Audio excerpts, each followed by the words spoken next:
Gentlemen, please welcome to the EmTech stage, Jason Pontin and Jose Bravo.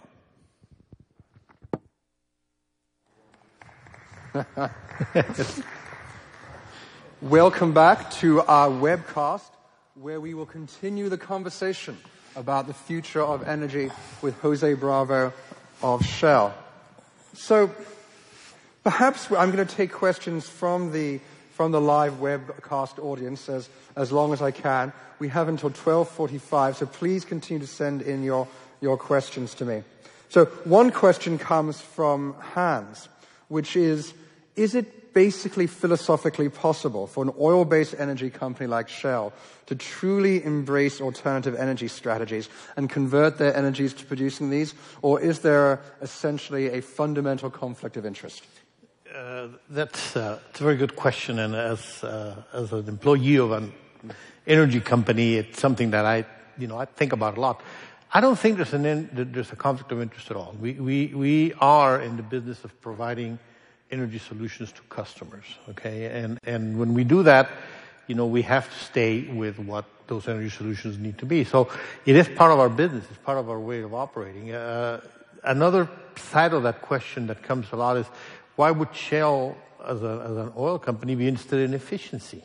Okay, and of course we're interested in efficiency because of sustainability, and that means we want to be in business now. We want to be in business tomorrow. We want to be in business 20 and 40 and 50 and 100 years from now.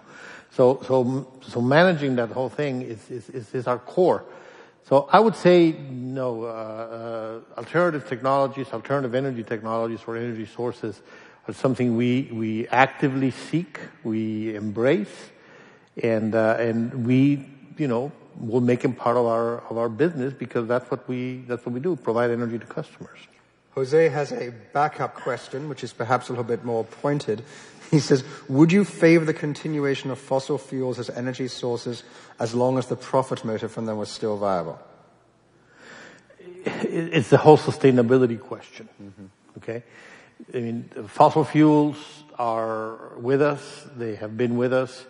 They will continue to be with us. They have to continue to be with us because of all the things we discussed before in terms of the time. So, there are many aspects that are going to change, and they're going to be bridging things that include fossil fuels.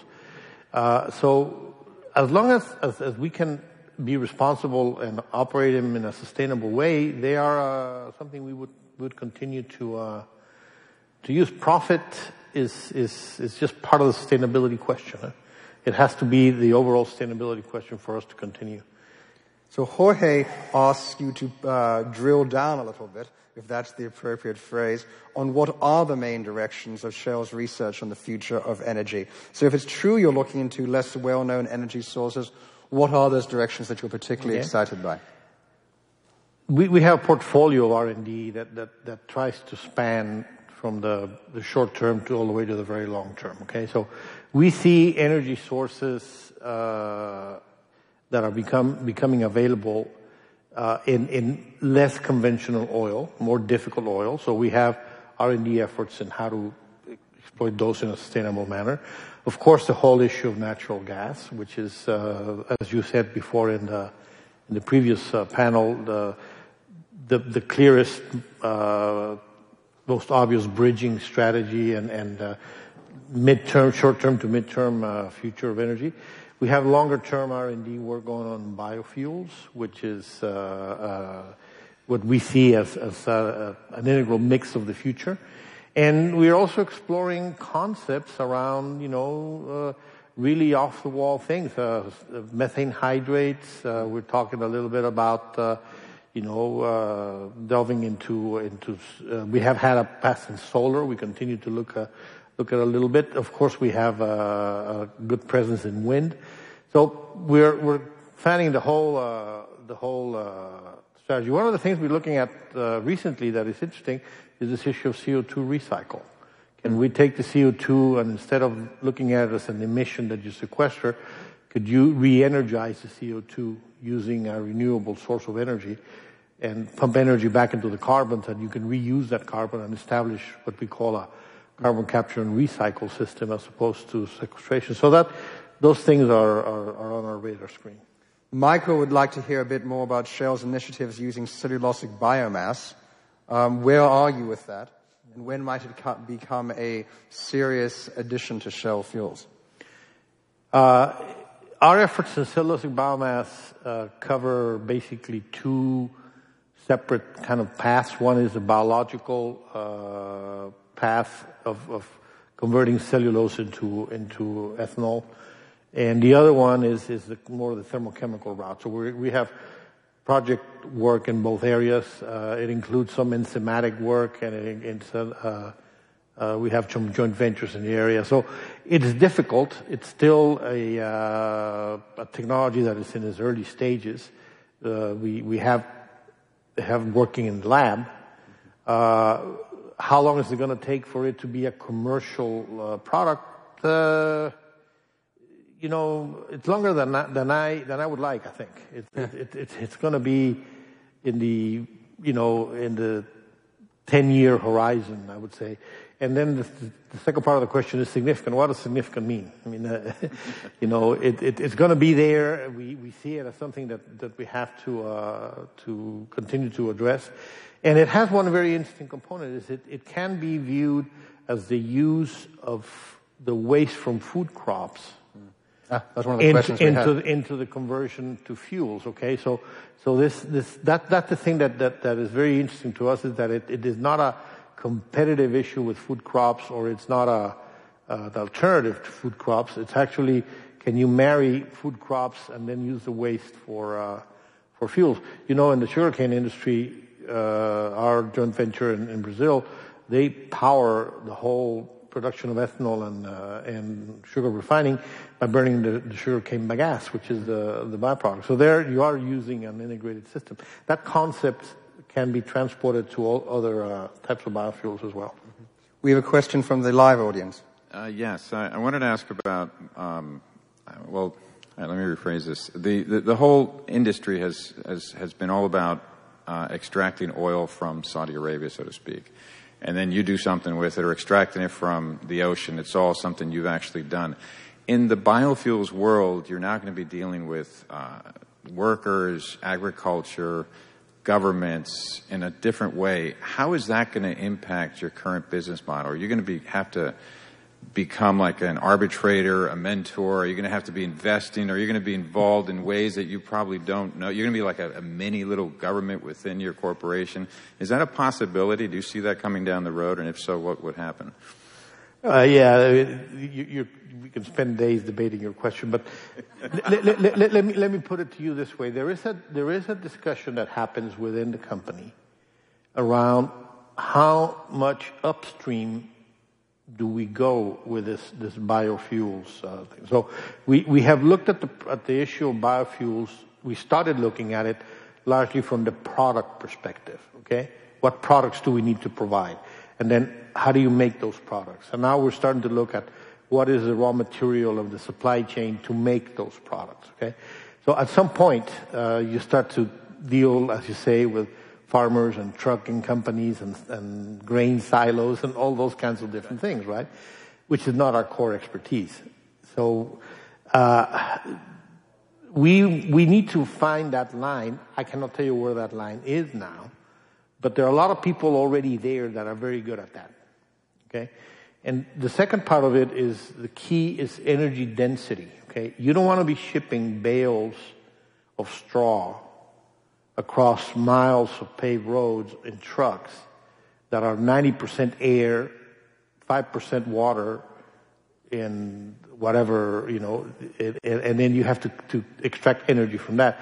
There is a great deal of development that needs to happen so that when that biomass is produced, it's already densified as much as possible, so that you can produce it in the field as a denser material. That's going to reduce the whole life cycle analysis impact tremendously. If you could ship, instead of bales of straw, if you could ship pellets. If the farmer could produce pellets instead of bales of straw.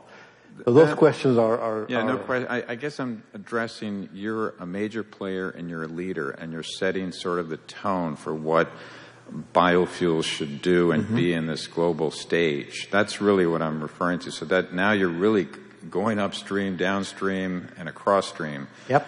And is that something Shell would want to do, or are they avoiding, or are they going to be dragged into it? And then what are the implications?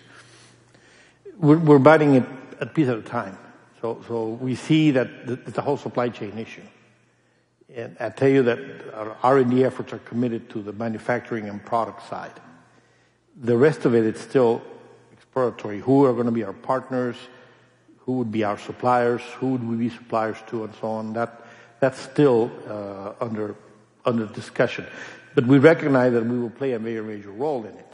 Okay, and how much integration we would take. If you look at the oil industry, we're fully integrated. In the biofuels, I think that the question is still open.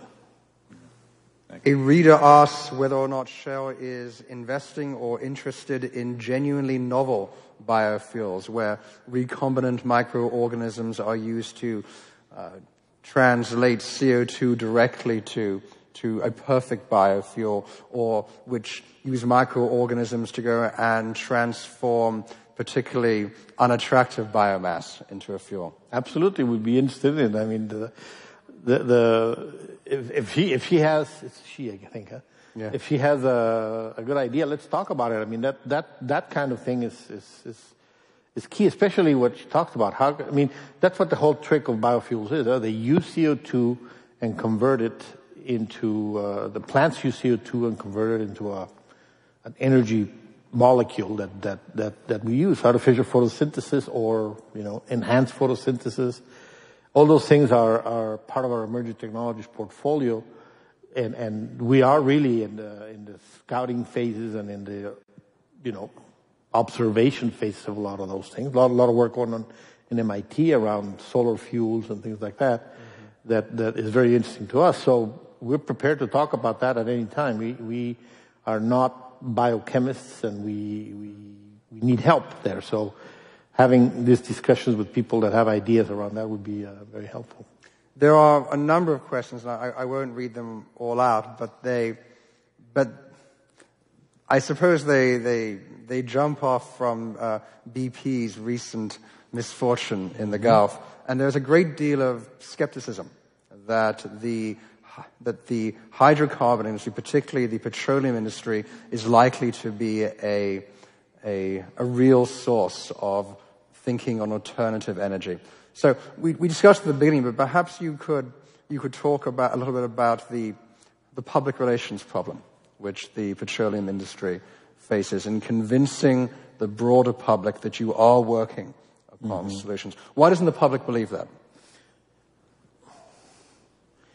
Why doesn't the public believe that? I'd leave that to a sociologist. That's a little bit different skill set than the one I have. But what I can tell you, and this is at a personal level, is we do a lot more than people really see, and I think there is a continuous effort on our part to try to show that we do more. I mean, you realize that our single largest investment in R&D, at the front in R&D, I don't want to get into the debate of what is R&D and what is not, but at the very front end of R&D, the exploratory part, the single largest investment Shell is making is in bio. Okay, so that's we supply 20% plus of the wind energy in the United States. So we have developed life cycle analysis tools that allows every project we do looks at this life cycle analysis very, very early on. So there's lots and lots of things that we do that are fairly cool. Huh? And you talk about the incident in the Gulf. One of the things that technology-wise that always amazes me is all the underwater remote operated vehicles, all the robots and all that stuff. All that is oil technology that's been used, and it's the coolest thing. I mean, if you're interested in robotics and video games, that would be a place to go. So I just don't think we have presented ourselves in the cool way that we need to capture the people's imagination, and the only thing they see is the price at the gas pump. That's fun. We have a question here from the live audience. Hi, Ellen Windsor. I'm a town councilor in Jamestown, Rhode Island. I have a question for you with regard to shale gas and the hydrofracking. Could you address the issue of proprietary cocktails and the method of fracking using chemicals and large quantity of water, and then the issue of another resource perhaps being affected, which is the drinking water supplies as you extract the energy? Yeah. Thank you. You know, there's always the sustainability question around any energy source, and you hit it right on the nose. In terms of tight gas, not only shale gas, but all the tight gases, the water issue and the fracturing of the formation to release the gas is the sustainability issue. Okay, so we are very aware of that, and it is a fundamental consideration in everything we do in the area of shale gas, not only in water utilization, but also in how it might affect groundwaters and so on. So we go very heavily into the maximum water recycle that we can handle that to mitigate the water use problems. The other side, in terms of what effects the fracturing have and on groundwater, I mean that's the subject of continuous investigation and development from our geology folks as to how we can mitigate that. But the thing that we are sure is that we monitor it so that we see if there are any effects, we can see them early on. Now, in terms of special cocktails, I really cannot tell you too much about that. That's not my particular field.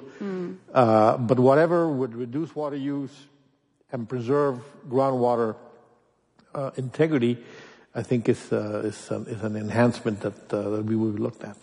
Thank you.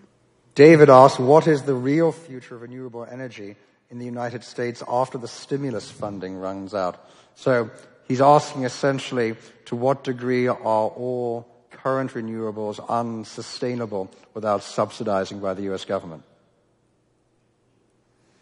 Yeah, I mean, it's not necessarily related to the stimulus, but I think that there's a particularly large amount of stimulus. The core question is how long do they need to be propped up? Yeah.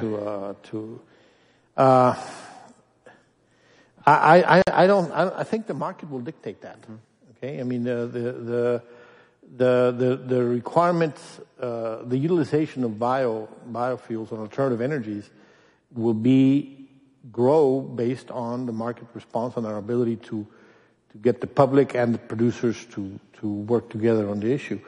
The government support in the beginning, I think, has been essential and has helped, but the regulatory framework we discussed previously for CO2, I think, would be the actual biggest contribution to provide that support. And then eventually it's going to have to be a free market type exchange that drives in that direction. So the government support will be very important to continue our drive, to continue our progress, and it would probably have the best impact and the most useful impact around the regulatory framework that would make biofuels or alternative energy economic in that regulatory framework. So setting that framework, I think, is a fundamental thing, and that we need the government to do. Pantella says, where does hydrogen fit into the oil companies' long-term plans? Hydrogen has been it's been really a little bit of a overhyped issue. Hydrogen is not an energy source, largely because hydrogen does not exist as pure hydrogen as a resource. I mean, hydrogen you have to make. You have to make it either from hydrocarbons or you make it from water, and for that you require to put energy in, right? So hydrogen is a convenient carrier of energy because if you use it in a particular source, it's very clean. It just makes water so to manage localized emission issues and localized carbon issues, it can be a very useful thing. It does not necessarily mean that it manages the overall carbon footprint because it's just a carrier. So it plays a role. I think it's a potential transportation fuel because it addresses this distributed nature of the emissions, and I think we see it as one of the. There's this vision, at least that I have, of this station that has V-power and diesel and unleaded, and then it's got hydrogen and compressed natural gas, and it's got a plug for your plug-in, and windshield wipers and all the other things. And I think it's part of that mix. Huh? It's going to be one of those. So James asked, what do you think about algae-based fuels? Is there real potential there or not? There's real potential. Absolutely. There's always real potential. There's real potential because that's what we do. That's the core of the. It is the best illustration of what carbon neutrality could be, because you can use CO2 to fuel the growth of algae to extract fuels. Okay, the principle is sound. The technology to do it is it can be developed. There's no scientific real barrier to it. It's all a matter of scale. And the R&D that Shell has, as well as the R&D that other people have, is towards reducing the impact of that thing. So, algae grow in 5 to 10% concentration in water maximum. And naturally occurring algae, we have not been able to convince them to live in closer quarters, so they grow at 30% concentration, okay? But that would be ideal. So that's the kind of challenge. So the potential, I think, is very high, but the gap to real commercial success and implementation is also larger than people think. Could you sketch a time frame for algae? What did Yogi Berra say? It's predictions are always difficult, especially when they concern the future. Yogi Berra is going to feature this entire conference for some reason. So anyway, I don't know. I mean, I think it's gonna start and stop a little bit, but it's in the tens of years. I mean, it's not in the. It's not a 50-year time frame. I don't think that in 50 years it probably would have either succeeded or died. That's my personal opinion. Okay, so we'll know the answer by then for sure. The great things about the fuel industry is you not only think in terms of scale, in terms of numbers of people, but it's one of the only industries where people talk happily about 50, 100-year time frames. Richard Furman has a question about methanol. He asked, should we be producing more methanol from natural gas? And should we be replacing more gasoline with methanol? The tendency has been towards more efficient fuels, meaning larger molecules. So, people all recognize that diesel is more efficient than gasoline and so on and so forth. I think we've been a little bit close to the other side of the equation, which is more volatile fuel. So now you start to see things like compressed natural gas as a potential transportation fuel. Okay,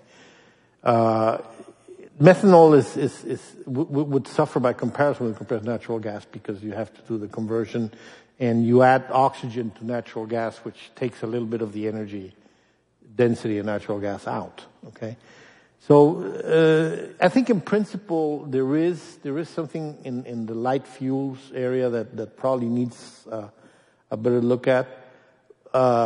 We do have in Shell significant investment on conversion of methane to liquid fuels, right? And we call that the gas to liquids GTL process, and we're just starting up a big plant in Qatar and so on.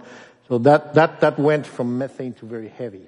What I think the question suggests is from methane to something quite a bit lighter.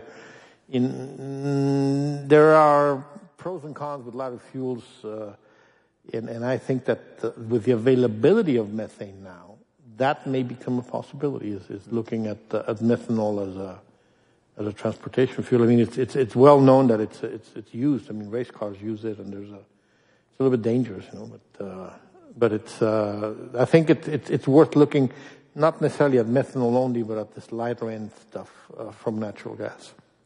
A viewer asks about the obstacles to large-scale carbon sequestration. Ooh, well, that's a very good question. I mean, the obstacles, I'll assume it's technical obstacles. Yeah, well, and economic as well, I think. You could do both. And regulatory, right? Yeah, right. So for economic, regulatory, and technical. So you have obstacles in all three areas, right? It's usually enough to stop something. So we talked a little bit about the regulatory. I mean, there needs to be something to value a carbon sequestration project against, okay? Mm-hmm. And having a regulatory framework that gives CO2 a value is key. From the economic, of course, right now it's expensive, but it's even more expensive because we don't know what to compare it with, okay? So if the price of CO2 is A, then it's expensive. If it's 2A, well, then it's half as expensive, right? Mm-hmm. Technically, there are several issues that are, I think, key. The ones that I and my colleagues worry about a lot is this co-location issue. Mm. It worries me when you see these slides that show a power plant, a compressor, a little short CO2 pipeline, and then a field that you're sequestering, and it all fits in one slide, right? And for those things to happen in a co-located area, I think is not all that common. So, if you have to transport the CO2 thousands of kilometers to sequester it, then you really have a problem. Mm-hmm. So that's one. The second one is we are very busy trying to figure out what 1,000 years look like in CO2 sequestered on the ground. I mean, because that's the question, right? I mean, you're not looking at. So how do you do R&D to mimic the behavior of CO2 on the ground in 1,000 years? That's a very interesting research. The Norwegians have a project, don't they, where they're trying this in the North Sea. They're trying to go and sequester CO2 underneath the... There's several projects around there. There's one in Canada that we have. And so sequestration is being tested. I mean, we know how to do it. We just are not sure, that what's going to happen in 1,000 years, so we're researching that. The capture technology we have is there. It's expensive and it's massive, so there's room for improvement. But in essence, the elements are coming into play. Mm-hmm.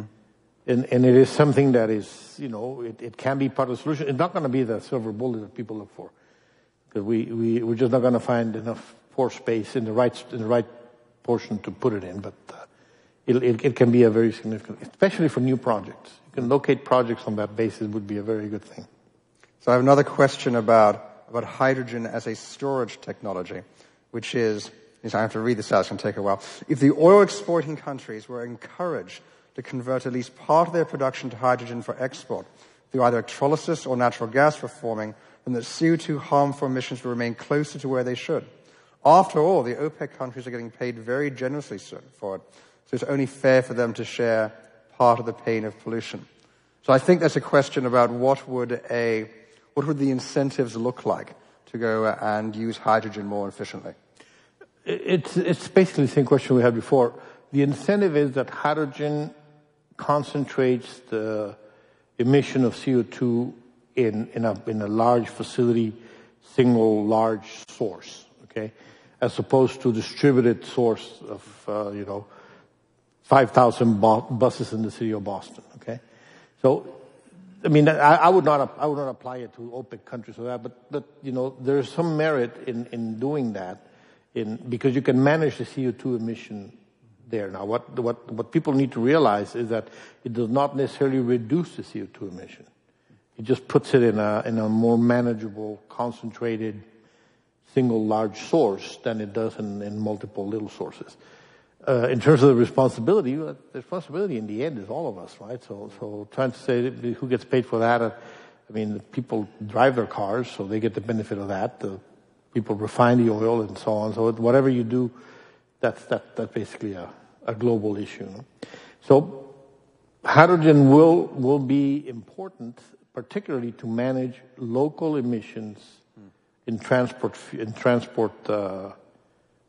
systems. It wouldn't make any sense, for example, to fire a power plant with hydrogen if you can do it with natural gas, because then you already have the CO2 concentrated source, so it wouldn't make any sense. So for transportation fuel, in some cases, yes, and it shifts the load of CO2 to the industrial side as opposed to the consumer side, and that's a good thing. We have time for one more question, and I'm going to take it on a subject of policy, or really a vision for the future. So a viewer asked, with the collapse of the Kyoto Protocol at Copenhagen, there seems to have been an exhaustion globally for what the future agreements might be to moving to a more carbon-efficient future. So what would Shell like to see in the immediate future for international treaties, and how will you work with governments and international bodies to help form that new protocol? Well, the collapse or non-collapse or whatever's happened to the Kyoto Protocol and all those things, it really, to us, the main question is, do we have an issue with emissions? And do we have to deal with it? And the answer to that is unequivocally yes. Regardless of whether people want to create frameworks and protocols, we have an issue. We deal with it. We see it as one of the fundamental tenets of our behavior. We have that, plus the fact that we need to supply energy, and plus the fact that the energy is getting more difficult to supply. But the emissions we have to deal with. So we would welcome either regional or global efforts to create these frameworks. But I think the problem is that the debate has gotten so acrimonious that the people don't move into doing something that creates this framework. And the debate is between who's right and who's wrong. And for us, the question is, we need to cut down emissions. There's no debate in that, okay? Because it drives efficiency, it drives sustainability, it drives good business, it drives being a good neighbor. All the things we want to do are driven by that. So the fact that whether we're warming or not warming, whether developed countries and the non-developed countries who share, all that stuff to us is just kind of bewildering. Because it's just kind of, let's get on with it. Somebody tell us what the price of carbon is so we can start making decisions, you know. So anybody that's interested in furthering that agenda, we will work with. We are eager to do that, you know. And in the meantime, we're investing money in projects and all that, and we have a difficult time making decisions as to how to manage that, because we don't know what the real impact in the end is going to be, you know. And without the framework, we can't do that. But the belief and the conviction that we will embrace that and act upon it and reduce those emissions is there. And to return to something you said earlier on the panel, from Shell's point of view, you believe the most transparent and simple mechanism will be a straight price on carbon, a straight tax. It could be a tax. It could be just something that establishes predictable and transparent. Predictable, transparent, easy, and, you know, equitable. But let's fill that blank between dollars blank / ton. Let's put something in there, and then we can really start doing things about it. And then we can move forward. Yeah. Jose Bravo of Shell, thank you very much. Thank you. That concludes the Technology Review webcast. Thank you all very much for watching.